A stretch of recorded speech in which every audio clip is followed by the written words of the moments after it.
Hello friends, मैं Aparna Dubey, assistant professor department of computer science, DLS PG college Bilaspur. आज हम देखने जा रहे हैं static class data. C++ programming का एक इम्पॉर्टेंट टॉपिक है स्टैटिक डेटा। इसे आप स्टैटिक वेरिएबल भी कह सकते हैं।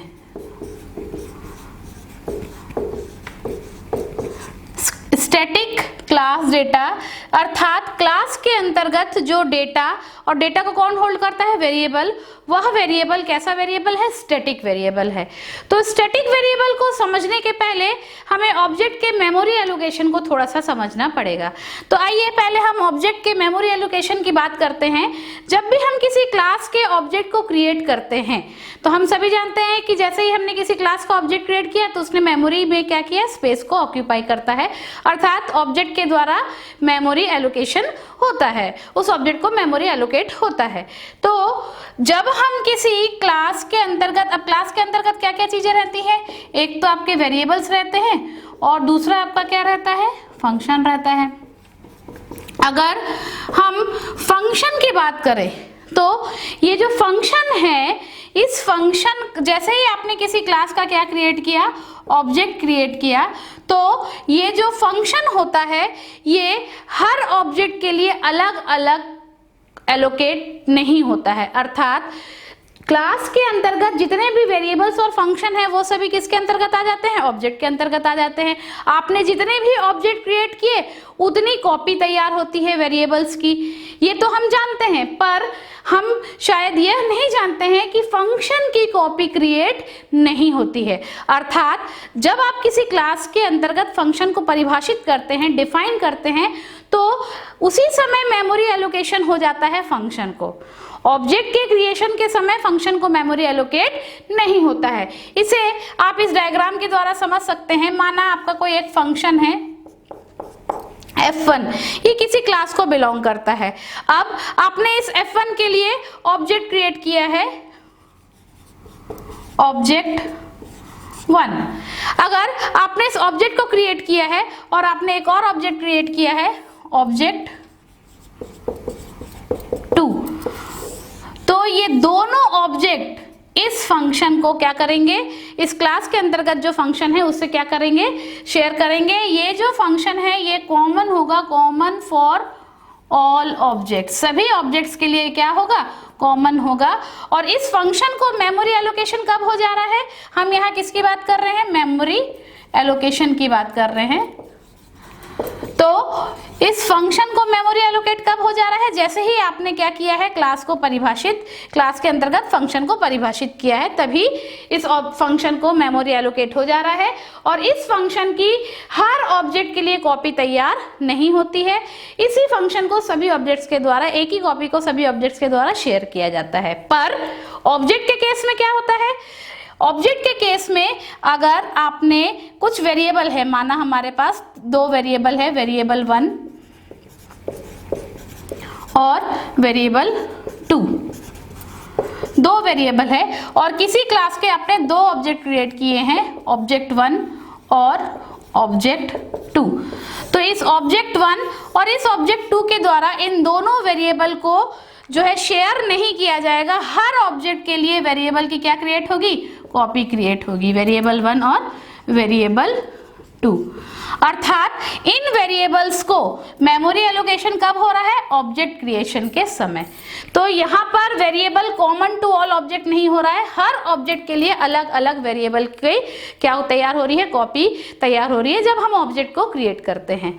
तो यहाँ पर ये एक बाध्यता आ गई कि जितने भी वेरिएबल्स है उन सभी वेरिएबल की कॉपी क्रिएट होगी हर ऑब्जेक्ट के लिए। पर अगर हम ये चाहते हैं कि वेरिएबल जो है कॉमन टू ऑल ऑब्जेक्ट्स रहे, अर्थात क्लास के अंतर्गत जो वेरिएबल्स हैं उनमें से कोई एक पर्टिकुलर वेरिएबल हर ऑब्जेक्ट के लिए क्या रहे? कॉमन रहे, तो चूंकि यहाँ ये सुविधा नहीं है तो इसके लिए हम वेरिएबल को यूज करते हैं जो कि स्टैटिक होता है। तो स्टैटिक वेरिएबल का क्या उपयोग हुआ? Static variable is unique to all objects. सभी ऑब्जेक्ट्स के लिए वेरिएबल को यूनिक बनाने के लिए हम स्टैटिक वेरिएबल का यूज करते हैं। तो अब हम आ जाते हैं स्टैटिक वेरिएबल पे। हमने स्टैटिक वेरिएबल को क्यों पढ़ना है, हमें यह भी हमें समझ में आ जाएगा कि स्टैटिक वेरिएबल की हमें क्यों आवश्यकता है। तो स्टैटिक वेरिएबल की जो वन लाइन डेफिनेशन हो रही है वो क्या है? Static variable is unique to all objects. सभी ऑब्जेक्ट्स के लिए क्या रहता है? यूनिक रहता है, यूनिक टू ऑल ऑब्जेक्ट्स। और स्टैटिक वेरिएबल इज डिफाइंड किसके द्वारा परिभाषित किया जाता है? स्टैटिक कीवर्ड के द्वारा। यूजिंग स्टैटिक कीवर्ड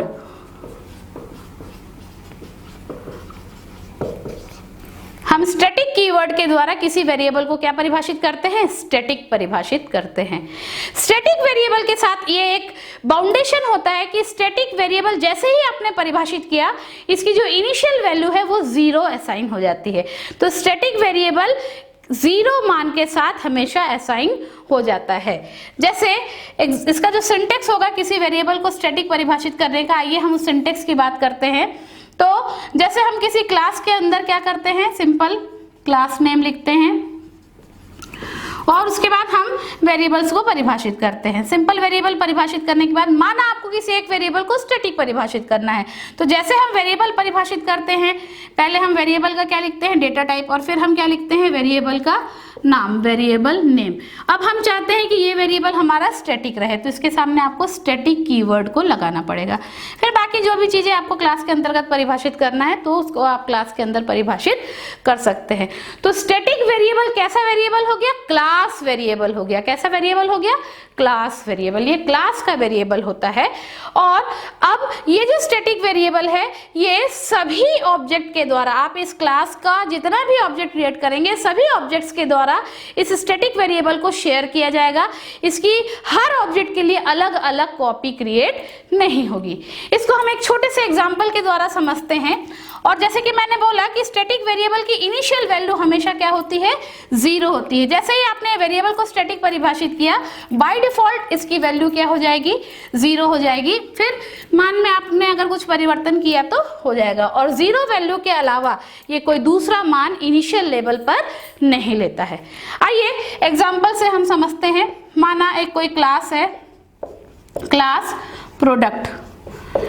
इसके अंतर्गत आपके कुछ वेरिएबल है, जैसे हो गया कोड, फिर हो गया आपका कैरेक्टर, हो गया नेम 10, फिर हो गया आपका फ्लोट, एक वेरिएबल हो गया प्राइस। ये 3 आप देख रहे हैं क्लास के अंतर्गत सिंपल वेरिएबल है। अब आपको एक वेरिएबल चाहिए काउंट, जिसको आपको स्टैटिक परिभाषित करना है। तो आप कैसे स्टैटिक परिभाषित करेंगे?